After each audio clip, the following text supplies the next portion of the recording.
네, 안녕하세요. 여러분, 미래 선생님입니다. 네, 오늘은 2021년 7월 17일 밤입니다. 제가 금강사월이 다들 관심이 많은 것 같아가지고 제가 빨리 준비해서 찍으려고 하고 있습니다. 그래서 두 가지 말씀드릴게요. 검단력은 과연 누가 결정할까? 제 생각, 팩트에 의한 제 생각, 그리고 과연 금강사거리가 실제로 가능한지에 대해서 제가 한번 설명드릴게요. 물론 이거는 뭐 노선도 자체가 정확하진 않아요. 관악구 자료도 그렇고 국토부 자료도 그렇고 좀 뭔가 정확하진 않아 가지고 이게 확실하게 이게 금강사거리를 가는지 안 가는지 확실히 모르겠는데, 어쨌든 뭔가 발표된 자료만 봐서는 지나가는 건 맞는 것 같아요. 그래서 한번 궁금한 분이 많은 것 같아 가지고 제가 한번 분석을 해드리도록 하겠습니다. 그럼 같이 한번 살펴보도록 하겠습니다. 음악을 끄고 보시면 일단 구독, 좋아요, 알람 설정 해주시면 제가 더 열심히 방송해 드릴게요. 이거는 오후에 말씀드렸던 거고, 이게 국토부 배포 자료입니다. 보면 일단은 국토부에서 검단 여기가 10이거든요. 여기를 일단은 동그랗게 표시를 했어요.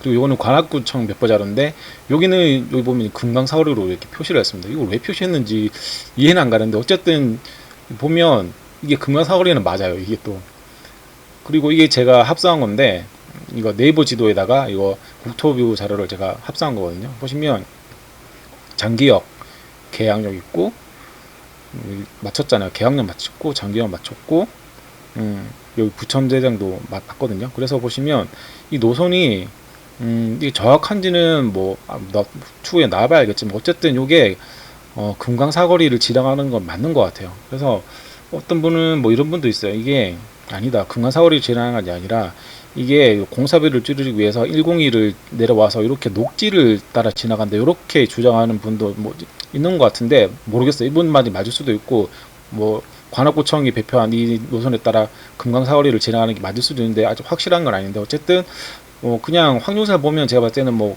지나갈 수도 있는 것 같아요. 그래서 지금은 이제 금강사거리를 지나간다는 가정하에 과연 금강사거리가 이런 여러 가지 행정 규칙 그런 법 규정에서 환승센터로 가능한지에 대해서 제가 한번 살펴봤거든요. 보실까요? 일단 여기 아셔야 됩니다. 일단 규정을 아셔야 돼요. 요거는 이제 환승센터 및 복합 환승센터 설계 배치 기준이거든요. 국토부 행정 규칙입니다. 읽어볼게요. 환승센터는 도시개발과 연계성이 확보되고, 연계성 중요하죠. 그리고 중요합니다. 이거 상업 문화 업무 시설 등 다기능 복합적인 지적 개발 등을 통해 토지 이용의 효율성이 증대되도록 하여야 한다. 만약에 여기가 금강사거리든 102든 여기가 환승센터가 될지 안 될지는 모르겠는데, 그냥 환승역이 될 수도 있고 환승센터가 될 수도 있는데, 만약에 환승센터가 된다면 이러한 효율성이 증대되도록 개발을 해야 되는 겁니다. 근데 보통 GTX는 워낙 수요가 많고 기초로 치면 KTX이기 때문에 환승센터로 개발되는 게 맞는 것 같거든요. 제 생각에 단순히 이제 환승역이 아니라. 계속 할게요. 그래서 신설되는 주교통수단의 환승센터 또는 복합환승센터를 개발하는 경우 이런 말이 있습니다. 노란색 평면 환산거리, 환산거리가 있습니다. 뒤에 설명드릴게요. 이런 평면 환산거리는 최대 300m를 넘을 수 없다. 다만 조건이 있습니다. 다만 이전 비용 가다 등으로 이전이 곤란한 기존철도 101에서 인천 1호선이죠. 기존철도역을 환승시설에 포함할 경우에는 평면 환산거리 150% 범위 내에서 이를 허용한다. 지금 이해가 잘 안 가죠. 제가 뒤에 설명드릴게요. 그 평면 환산거리는 뭐냐? 이게 좀 약간 어려울 수도 있는데 전혀 어렵지 않습니다. 그냥 관심 못 쓸 수 있는 분도 있을 것 같은데, 그냥 그냥 부동산 하시니까 그냥 이런 환승센터를 만들 때 이런 규정을 적용하는구나, 그렇게 그냥 상식적으로 알아두시면 될 것 같아요. 볼까요? 평면 환산거리가 뭐냐? 연계교통수단이 승하차 지점에서 주교통수단이 승하차 지점까지 최단 이동거리를 말한다. 즉 101 역사 인천 1호선 승하차 지점에서 GTX-D GTX의 승하차 지점까지 최단 이동거리를 평면 환산거리라고 합니다. 그 평면 환산거리를 구하는 공식은 이렇게 되는데, 뒤에서 설명드릴게요. 볼까요? 자, 평면 환산거리 설명드릴게요. 평면 환산거리를 구하는 공식, 평면 환산거리는 일단 1번 보행 통로 길이 미터 플러스 계단거리 플러스 무빙워크 길이, 이 3개로 구성됩니다. 평면 환산거리는. 그런데 보행 통로 길이에는 환산하지 않습니다. 보정을 하지 않는다는 거죠. 그런데 계단 거리에는 보정을 합니다. 계단 힘들잖아요. 그래서 그냥 단순 계단이다 그러면 알파를 곱합니다. 알파를 2배를 곱합니다. 왜냐하면 힘들기 때문에 걸어가는 시간이 좀 더 걸린다고 판단했겠죠. 그래서 계단 거리 2배를 곱해줍니다. 그냥 일반 계단은. 그런데 계단에 에스컬레이터 존재 시 알파 계수를 2분의 1, 0.5로 곱합니다. 당연하죠. 이제 에스컬레이터 타면 그냥 자동으로 쭉 올라와서 되게 편하게 가잖아요. 그러니까 당연히 0.5로 줄어드는 거죠. 여기 플러스 무빙워크 길이 있죠. 근데 무빙워크 길에는 베타를 곱해요. 베타 당연히 0.5 곱하겠죠. 편하게 갈 수 있으니까. 그래서 보시면 저희 지도를 보시면 금강사거리하고 101 여기잖아요. 그래서 제가 그냥 대충 해봤더니 한 450m 나오더라고요. 450m에서 제가 좀 추가적으로 계산할 건데 보실까요? 밑에 보실까요? 평면 거리 단순 합산은 450m잖아요. 그리고 이 세 개는 제가 임의로 그냥 한 겁니다. 보행 통로 길이 그냥 우리가 그냥 일반적으로 보행하는 길이를 그냥 50m로 잡고 계단 거리를 그냥 제가 대략 그냥 위로 올라갔다 내려갔다 합해서 40m로 잡았어요. 그리고 무빙 워크를 좀 길게 잡아가지고 360. 그러니까 이거는 순전히 제 생각입니다. 이렇게 잡았다고 가정했을 때 보행 통로 길이는 그냥 평면 환상 거리는 50 그대로 가는 거죠. 보정을 하니까. 근데 계단 거리는 40이라고 했잖아요. 40에서 이제 환상계에서 0.5를 곱해야죠. 그럼 20으로 줄어들고 무빙 워크도 0.5를 곱해주면 180으로 줄어들어서 결국 평면 환상 거리는 250m로 줄어들게 됩니다. 즉 실제적인 물리적인 평면 거리 합산은 450m인데 이렇게 환승센터를 만들기 위한 이런 공식에 따라 평면 환상 거리를 만들어 보니까 250m로 줄어든다. 왜냐하면 에스컬레이터 설치하고 무빙워크도 설치하게 되니까 이렇게 줄어든다. 그래서 보시면 여기 규정 다시 볼게요. 평면 환상 거리는 최대 300m를 넘을 수 없다. 이렇게 돼 있잖아요. 그러니까 300m 안 넘잖아요. 그렇죠? 300m 안 넘으니까 일단은 된다는 겁니다. 그런데 여기서 중요한 게 뭐냐? 여기서 이제 연계교통수단의 승하차 시설 배치 로스 해가지고 이게 규정입니다. 그래서 로스가 이제 A부터 F까지 있는데 A가 제일 좋은 거죠. 환승시간이 이제 1분 미만이면 로스를 A로 돼가지고 제일 높게 평가하는 겁니다. 그래서 가중평균 환상거리가 60m 미만이고 여기서는 제가 일단은 여기 지하철 뭐 101과 인천 1호선과 GTX만 환승하셨다고 가정했을 때 거리인데 뒤에 설명드려요. 가중평균 환상거리 뒤에 설명드릴게요. 여기서 보시면 여기서 일단은 가중평균 환상거리에서는 지하철 하나만 이용한다고 가정했을 때입니다. 그래서 보시면 평면 환상거리를 250에 집어넣으면 250이잖아. 그러면 로스가 2등급이나 2등급 뭐 그렇게 뭐 좋지는 않죠. 어쨌든 규정은 지켰다.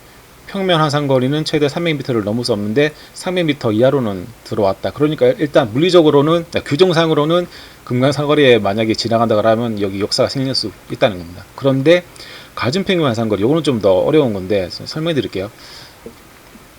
로스를 적용하기 위해서는 주교통수단에 대한 연계교통수단의 가중평균 거리를 환산해야 된다. 가중평균이 뭐냐? 그러니까 여기서는 제가 단순하게 지하철만 갈아탄을 했었는데 뭐 택시도 있을 수 있고 버스도 있을 수도 있고 뭐 자전거는 아닐 거야. 뭐 예를 들어 그냥 택시, 버스, 지하철만 있다고 일단 가정해 볼게요. 지하철만 있다고 가정했을 때 250이 나왔잖아요. 그런데 가중평균 환산거리를 적용하면 버스도 사람들 많이 타고 다닐 거잖아요. 버스, 뭐 택시, 뭐 기타 이 세 개만 갔을 때 가중평균 환산거리가 뭐냐면 PI 볼까요? PI는 환승센터의 주교통수단을 이용해 왜 연계교통 수단 비율서 이런 게 구체적인 뭐 자료가 나오는데 그거는 가져가지 않았어. 예를 들어서 그러니까 버스 수요가 많으면 이거 버스 수요가 많으면 많을수록 P는 올라가겠죠. 보시면 다시 설명드릴게요. 밑에 분모가 P잖아요. P는 환승센터 주 교통수단을 이용하기 위한 연계교통비를 수요를 했잖아요. 그러니까 지하철 인천 1호선에서 내려서 GTX를 가는 것보다 버스에서 내려서 GTX를 타고 가려는 그런 수요가 더 많으면 당연히 이런 평면 환승 거리는 더 짧아질 거잖아요. 그죠? 보시면 여기 버스 종료장은 요점이나 요점에 생길 거니까 지하철 타고 이동하는 것보다 훨씬 더 빠르게 이동하겠죠. 그러니까 여기 공식에 대비해서 보면 버스를 타고 GTX로 뒤로 적발하는 그런 사람이 훨씬 더 많다. 그러면 과중평균 환상거리가 훨씬 더 낮아지겠죠. 지금 제가 이전에 말씀드린 것처럼 지하철로만 적용해서 했을 때보다는 가중평균 환상거리가 2에서 훨씬 더 높아질 거라고 등급이. 왜냐면 버스 정류장, 택시 정류장은 이쯤에서 쓰니까 여기서 금강사거리 역으로 이동한다면 훨씬 짧게 되는 거잖아요. 그러니까 가중평균 환상거리는 훨씬 더 짧아지게 되는 겁니다. 지하철 인천 1호선에서 갈아탔을 때보다. 비교해서 말입니다. 뭐 이해가 잘 되셨는지 모르겠습니다. 어쨌든 그냥 다 떠나가지고 그냥 단순화할게요. 그러니까 101 역사에 내려가지고 어쨌든 금강사거리를 걸어가지고 GTX D를 탄다 했을 때 어쨌든 결론적으로 금강사거리에 가능하다. 규정사항으로 가능하다. 뭐 300m 넘을 수 없는데 250인 가능하잖아요. 그런데 보시면 이제 이게 나옵니다. 제가 아까 전에 다만 설명드렸죠. 다만 이전 비용 과다 등으로 인하여 이전이 곤란한 기존 철도 101 역사적 환승시설에 포함할 경우에는 평면 환상거리의 150% 범위 내에서 이를 허용한다. 그러니까 평면 환상거리가 최대 300이 넘을 수 없는데 이 150%니까 450m잖아요. 450m 범위 내에서 허용하니까 그냥 뭐 이 평면거리 단순 합산거리가 450인데 평면 환산거리가 450이니까 뭐 당연히 되는 거죠. 450m 안에 들어오니까. 이해가 잘 가셨는지 모르겠습니다. 아무튼 쉽게 설명드렸었는데 어쨌든 그냥 결론만 해보세요.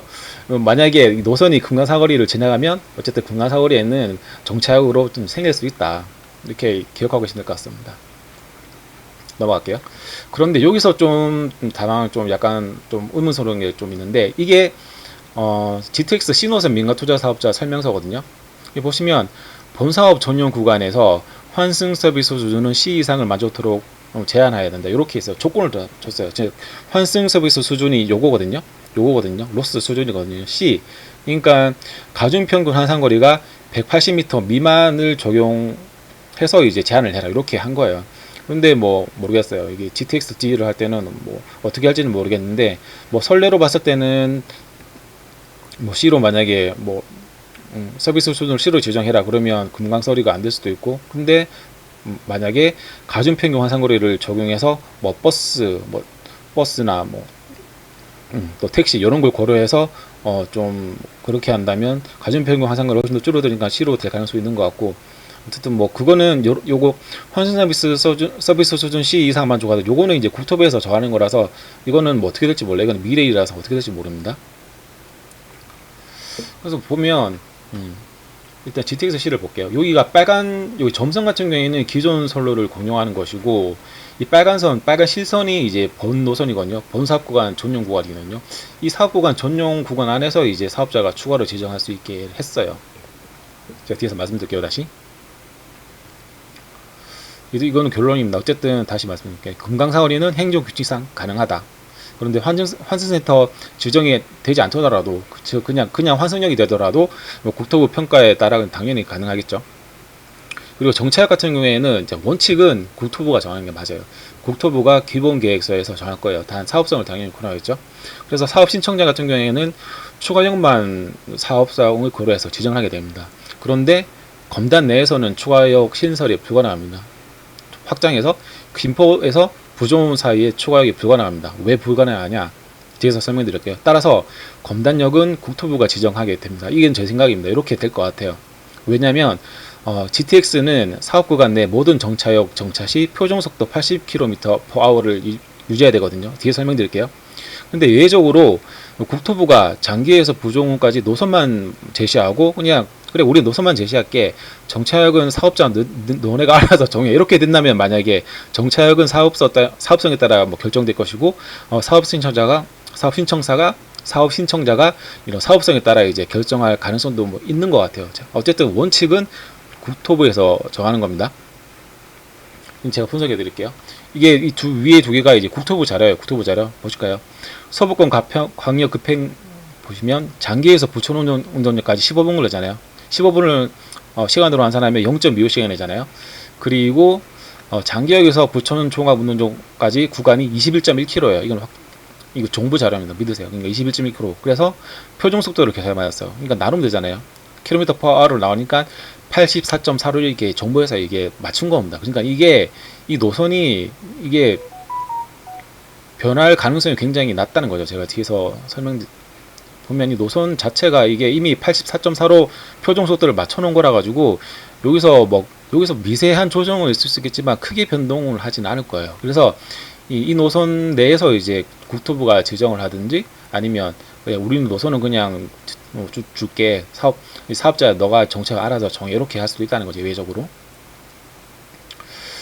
그래서 어쨌든 보시면 여기서 김포에서 부정원 사이에 추가 요금 불가능한 게 추가시 이제 80km/h 조건이 불가능하다는 거죠. 이 지금 겨우 맞췄잖아요. 84.4를 겨우 맞췄는데 여기서 김포에서 부정원까지 역 하나를 추가하면 당연히 80이 넘겠죠. 이게 안 되는 거죠. 80 이하로 떨어지겠죠. 지금 84.4로 맞춰놨는데 만약에 중간에 한 번 더 정차한다면 이게 80km/h를 지키지 못하니까 장기에서 부천 종합운동장까지는 절대 추가로 신설되지 않을 겁니다. 제 생각인데 아마 안 될 거예요. 좀 확실한 것 같습니다. 말씀하신 대로 국토부 제시한 노선이 변경 확률은 매우 희박하다. 다만 매우 미세한 조정은 있을 수도 있다. 제 생각입니다. 이거는 추가적으로 제가 한번 알려드릴게요. 자꾸 이게 막 GTX가 10년이 걸린다든 20년이 걸린다든 그런 말들이 좀 많아가지고 이게 국토부 자료입니다. 제가 국토부 자료에서 가져온 거예요. 공사기간 볼까요? 공사기간은 공사 착수일로부터 60개월이죠. 공사기간이 뭘까요? 밑에 있어요. 공사기간이란 본사업시설의 공사 착수일로부터 최종 준공 확인을 신청하는 날의 전날까지. 그러니까 공사기간 이후에는 준공이 뭐냐면 준공이 사용 승인일입니다. 사용 가능하다는 거죠. 사용 승인일 이후에는 운행이 가능하다는 겁니다. 또 읽어볼게요. 공사기간은 공사 착수일로부터 60개월이잖아요. 사업신청사는 개통 예정일에 지연이 초래되지 않도록 용지 보상기간, 토지 보상기간, 차량 시운전기간, 철도 종합 시운전기간을 감안하여 최종 준공 확인 신청이 이루어지도록 공정기간을 수립해야 된다. 그러니까 5년 안에 다 끝내라는 겁니다. 5년 착공일부터 5년 뒤에는 탈 수 있다는 겁니다. 그러니까 뭐 이게 GTX-C가 뭐 10년이 걸린다는지 뭐 늙어서 탄다는지 그런 말은 그냥 가볍게 무시하시면 됩니다. 그리고 추가적으로 이게 또 다 대심도가 아니에요. 이게 물론 이제 도심을 지나가는 그런 곳은 이제 대심도로 하겠지만 김포에서 예를 들어 김포에서 검남까지는 거의 뭐 대심도 뭐 없잖아요. 도시가 아니잖아요. 그러니까 뭐 산을 지나갈 수도 있고 그냥 들판을 지나갈 수도 있기 때문에 거기는 대심도가 아닐 거예요. 그래서 만약에 대심도 정거장의 경우 이런 단수 탈환장이 모두가 대심도가 아니라는 겁니다. 대심도 정거장의 경우 초고속 엘리베이터를 설치 계획해야 됩니다. 그러니까 뭐 아무리 깊이 뭐 40m, 60m 파고 들어가도 초고속 엘리베이터를 타고 가기 때문에 뭐 그렇게 뭐 시간 로스가 없다. 뭐 그렇게 생각하시면 될 것 같습니다. 하여튼 뭐 이렇게까지 설명드렸었는데 이게 잘 아무튼 뭐 평면 환승 거리 이런 거 이해가 잘 안 갈 수도 있는데 한번 한 두세 번 돌려보시면 이해가 할 수 있을 것 같아요. 어쨌든 결론적으로 말씀드리면 궁광사거리 만약에 이 노선이 정확해서 궁광사거리로 지나간다면 궁광사거리도 충분히 정차역으로 지혈될 가능성이 높다. 전 이유를 말씀드리고 싶어서 방송을 뭐 하고 있습니다. 네, 여기까지 말씀드렸는데 시간이 벌써 20분 가까이 됐네요. 제 영상이 도움이 되었다면 구독과 좋아요, 알림 설정 부탁드립니다. 행복한 주말 되세요.